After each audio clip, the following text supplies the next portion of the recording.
For the thousands in attendance and the millions watching around the world, we are live and amplified.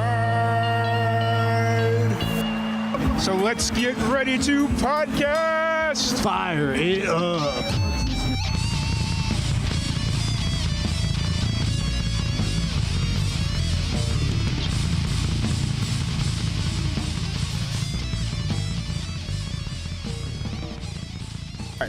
Welcome everybody to another Live and Amplified Livecast. We're here at day 2 of Gasparilla Fest, and I'm sitting here with a very special guest, Andy Hall of the infamous Stringdusters. How's it going? It's going great. Happy to be here. All right. So, you guys do a lot of Florida shows?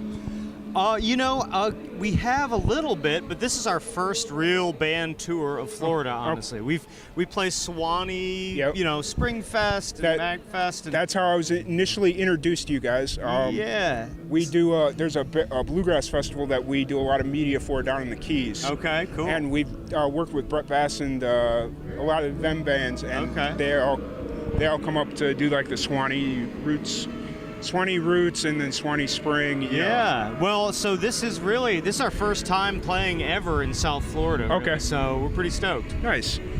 So just for like the uninitiated, can you kind of give a brief history of the band as a collective, how they kind of came together? Sure.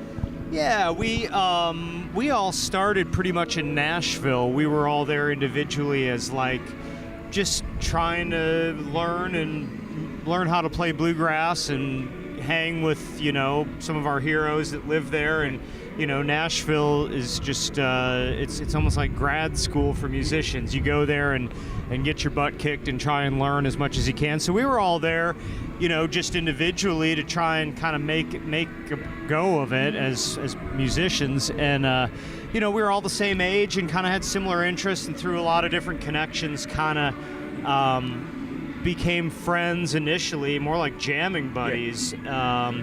And then, we were all playing for other musicians as like side musicians, and we decided, we all had it in common that we wanted to do our own band. We wanted to write original music and play original music and kind of get outside the box of traditional bluegrass. So we had a lot in common, and we decided, at a certain point, we picked a date, and we said, okay, at this date, we're going to quit all our other stuff and just make a go of it and sleep in a van and do our best. So, now, how long have you guys been touring or moving and playing together? Yeah, our first real year touring was 2006. Okay. So it's been 13 years that we've been doing it, and it's been amazing and fun, and we've just grown tighter over the years. And we're not the type of band who came out of the gate with like a specific one sound and that's it. We've evolved over the years.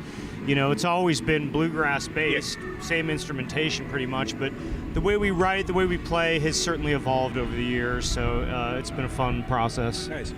Bouncing off of that, how has the sound changed? Like, what have you guys done differently, or what's been the evolution of the sound of the Stringdusters? Yeah, well, it's a couple things. One is it's just what we've grown as songwriters.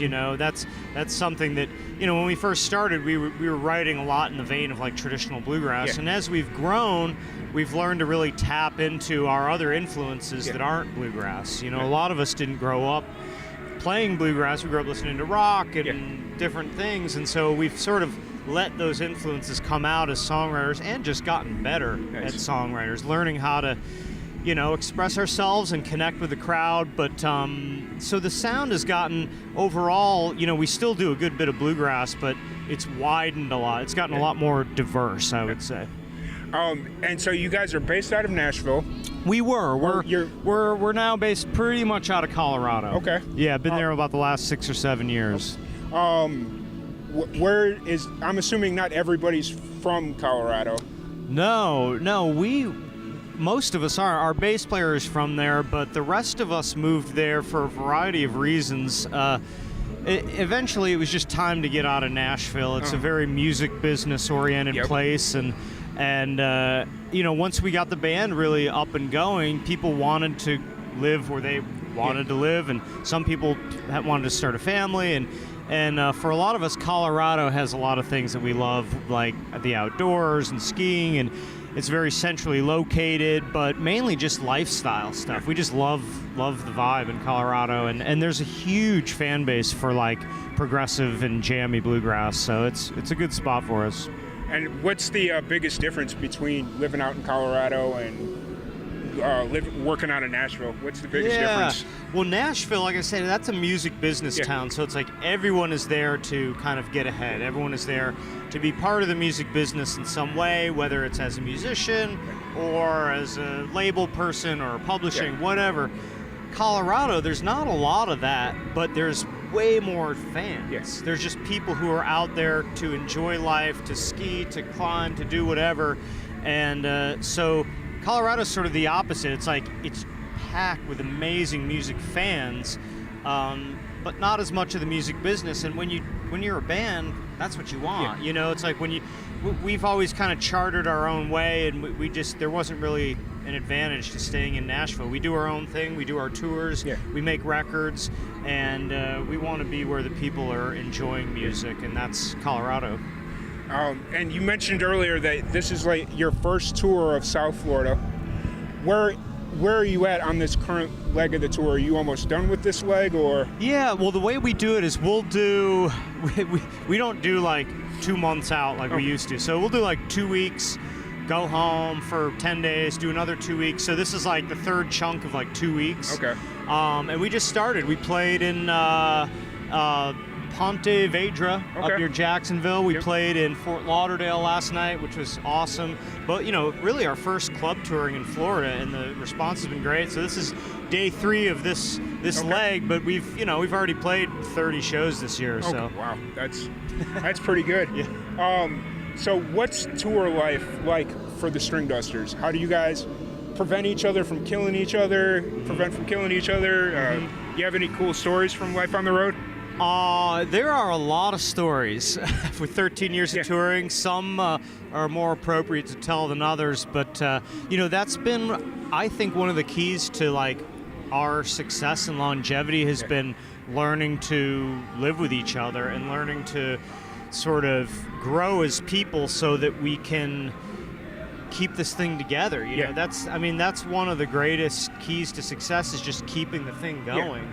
And the key to that is getting along and enjoying each other. You know, there are some bands that can play together and not like each other. I don't know how that works, because we're the type of band where we need to enjoy each other's company, and that family vibe is what we enjoy, and it comes through on stage, and it's part of our chemistry on stage and off. So for us, like, the key has just been being, compassionate and understanding of each other's quirks, and trying to let the small stuff go and just be, and we kind of just know that getting along is like the key. And so we make a real effort in that regard to appreciate each other. We're all very different, but, we're like brothers, we fight and then we can make up, and then it's great. Oh, yeah.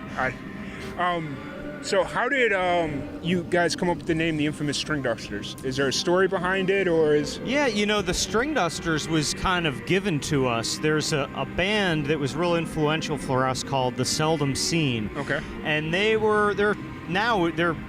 would be considered a traditional band, but in their time, in the 70s, they were, in 80s, they were like very progressive. They were doing like rock and roll covers, and they were from the East Coast. They weren't, like Maryland, D.C. They weren't from like the South necessarily. So they were kind of like a little bit of outsiders in the bluegrass scene, but amazing musicians, highly respected.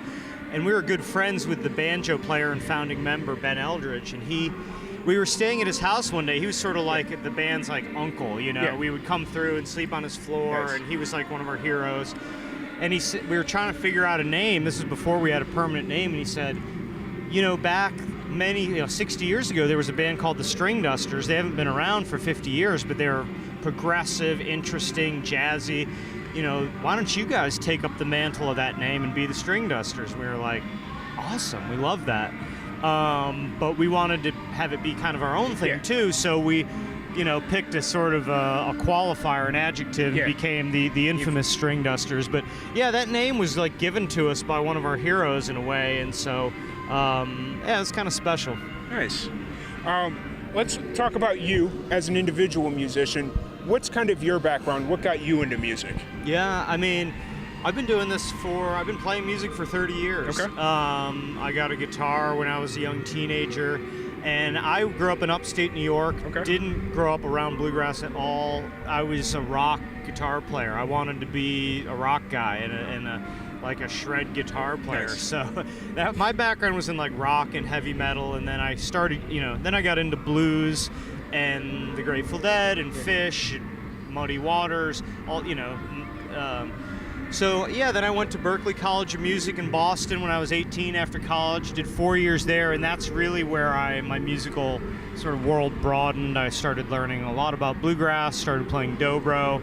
And at Berklee, they have students from 70 different countries. Yeah. So you walk down the hallway near the practice rooms, and there'll be like an African drumming group, and then there'll be a rock band, and then there'll be a jazz trio, and then there'll be a gospel group, and then there'll be a folk band. I mean, it's like, so you get all these influences. Everyone's really hungry, and it's such a fertile, awesome place. So from there, I sort of really developed into the dobro, and then spent a few more years in Boston playing in the local scene, and then finally just made the move to Nashville just cold. I didn't know anybody. Yeah. I didn't know what was going on, and I just went to Nashville to try and make it as a musician, and thankfully playing an instrument that's kind of unusual, I was able to get gigs pretty quick. I ended up playing in Dolly Parton's band for years. Oh, nice. And with Earl Scruggs and all, variety of other country and bluegrass people out of Nashville. And so, but yeah, I started as a rock guy, and I listened to Bill Monroe the first time, and it was so amazing and high energy and raw. To me, it sounded like acoustic heavy metal. Like a lot of people say, how would you get from heavy metal to bluegrass? To me, it was a pretty easy leap. Yeah. Like I heard Bill Monroe just shredding the mandolin on fire, and I thought, this is acoustic heavy metal. I love it. I want to do it. There's a lot of metal players that aspire to play bluegrass. A lot of the heavy metal bands we show them, like a lot of the bluegrass bands that we've had a chance to work with, record live sessions and stuff like that. And we show them like the banjo player or whoever's doing the flat picking, and they're just like, I wish I could pick like that, It's like the musicianship is at the core of a lot of those styles, and so I think there's some overlap in that way. So, you said you picked up the dobro when you were in Berklee. Yeah. What was it about the dobro? Why'd you pick up that specific? It's funny. I was a lot happened all at once to get me to turn to playing the dobro. I actually developed a real bad hand problem. I was at Berklee, practicing guitar 6 hours a day, and I got this really bad, tendonitis, repetitive injury kind of thing, to where I almost couldn't play, and it was this real, I was so distraught. I just couldn't understand what. I thought that was all. Yeah. I didn't have a plan B, and so all of a sudden I get to where it's so painful I can't play, and it's ongoing, and I'm like. But I had gotten into blues and some slide, and then so I was kind of in this really dark, confused place, and a friend of mine gave me a cassette tape of a band called Skip, Hop, and Wobble, which had Jerry Douglas, who's the king of the dobro. Yeah. And when I heard that, it opened my eyes and ears that anything was possible on the dobro, and I thought, okay. And dobro didn't hurt my hand. Yeah. For some reason, using the slide, it was great. And so it was it was kind of fortuitous. It all just happened together. I had this injury. I was in a dark place. I heard Jerry Douglas. He opened my ears that I could really be a complete musician playing this other instrument. I loved the sound. I fell in love with it. And so everything just thrust me into the dobro, and been doing that for the last 24, 25 years. Nice. And so you get no pain. What injury was it? Was it the left hand? It was the left hand. You're doing all these scales and all this stuff, and maybe I just had bad technique or what, or maybe it was just divine intervention. It was just this is how. You never know how life is going to happen, and a lot of times when you're in those dark places that you think are going to crush you, that's the doorway to something new and interesting, and so it's all But as a young person, it's hard to see that, and you're just like, oh my God, what am I going to do? And so, but it was the left hand, and I have no problems with it now. I write songs on guitar and can play, but But it was, that injury was going to make sure I was done with guitar in that way, and it did, and I switched to dobro. What's the best piece of advice you've ever gotten as far as music goes? I mean, probably, and it didn't absorb it initially. Now I get it. It's one of those things where it's like your elders tell you stuff, and when you're young, you're like, nah. And then when you're older, you're like, oh, yeah, I guess so. That is to be as original as you possibly can, because musicianship level, that I was under this thing where, like, if I can just be the baddest musician possible, that's all I'm going to need. Yeah. And that's not the case. You have to connect with people, And so it was a real learning experience. And people told me that, older musicians, like, be original. I thought, no, all I got to do is be good. Okay. And then as you get older, you realize, no, you have to be unique. You have to be yourself. That's the only way people are going to really connect with you, is if you have something authentic and personal to express musically. And that's just the case. You think of anybody that you love, whether it be Jerry Garcia or Tom Petty or whoever, any musician you can think of is unique. It's them right off the bat. They have something to say, and that's what draws you in. How did you get involved with the Dolly Parton band? How did that one come about? Yeah, that was just through the Nashville music scene. It's a pretty insular scene. She's always been into bluegrass, and this was like on the heels of she had done a couple of bluegrass albums, and she was going to do a tour, and somebody who knew me who was in her band. I started playing with someone in her band, just here and there at gigs, and so he said, Dolly needs a dobro player. Why don't you come audition? And I did, and she liked me, and I thought it was awesome. And so it began. Played with her for a couple of years, and she was just amazing and sweet, and one of the greatest singers on planet Earth. I mean, she's just a ridiculously talented singer and very professional and awesome. So I did that, and then she asked me to do it was time for her to do another record, another tour, and she said, would you do it? And that was my decision. I called all the guys in the band that night, and I was like, Dolly's doing this other thing, and I need to know if we're really going after this Stringduster thing, because I'm going to turn it down. Yeah. And I want to do this, but I need everybody to tell me we're at least going to make a good go of it. Yeah. And everyone said yeah, and I told Dolly, I have to pass. I want to do my own thing, and she was like, I think that's awesome, and best of luck. Nice. So let's go ahead and turn back towards the Stringdusters. You guys won a Grammy in 2017? Yeah, last year. Yep. So and you won for Best Bluegrass Album. Right. What was it about that album, do you think, that just kind of stood out, or was there something specific? I think it was some of the songs. Yeah. There was a few songs on there that really caught on, for us. Yeah. I mean, for an acoustic band, there was a song called Gravity that really did well and people connected with, and I feel like opened a lot of people's ears to our sound that maybe hadn't been familiar with us. Yeah. So it kind of goes back to the songwriting. I feel like the songwriting was the best we'd ever done at that point, and some of the songs were, Gravity is not a bluegrass song at all. It's like a rock song almost, And so, I feel like that just sort of broadened things for us and got a lot more ears tuned into us. And, but it still had a lot of bluegrass on the album. So it was like, I feel like it was a really good bluegrass album with a lot of other interesting elements. And thankfully, with a lot of hard work from our team, it was able to win a Grammy. Nice. How did that kind of change the trajectory of the band? Yeah, it definitely helps. Yeah. I mean, it's an award and whatever. You're still just who you are before and after, but it definitely opens some doors for you. And for us, we've never had like a big break. We've just always worked hard and had this like slow growth over time. Yeah. But the Grammy was like a lot more people are willing to like give you a shot. Yeah. Whether it be, for publicity things or for whatever it is, like, people are like, oh, okay, I should probably pay attention to this. And I believe in our music a lot, so that to me is all we need, is just people to like give us a shot and check it out. And I think a lot of people will really dig it. So yeah, I feel like it just turned a lot of attention toward us, and we've been doing this a long time, so we were kind of ripe for that, you know. So yeah, it's helped, but you know, it just inspires you to try and do more, better, you know. Exactly. So you guys are getting ready to play Gasparilla. Yeah. You guys go on at 3:30, I think. Yep.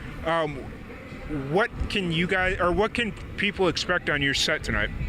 It's gonna be high energy. It's gonna be, you know, it's acoustic rock, jam, jazz music. Yeah. So with big harmony vocals and catchy songs, but a lot of jamming, a lot of energy, hot picking, and a lot of excitement. Nice. Hopefully. Is there anybody that's playing after your set that you're looking forward to seeing? Or Absolutely. I think it's Lucas Nelson and Promise of the Real, and then Gary Clark Jr., if I'm not mistaken. Yep. Both I'm very familiar with, neither of which I've seen live, so I'm super stoked. I'm going to, you know, when we're done with our show, I'm going to turn into a fan and be out in the crowd and check it out. Nice. What upcoming shows do you guys have? Where are you guys playing next? What's your... Yeah, so we're kind of doing the rest of this tour is Midwest. We're doing Iowa, Nebraska, Minnesota, Wisconsin. And our last date is in Chicago for this run.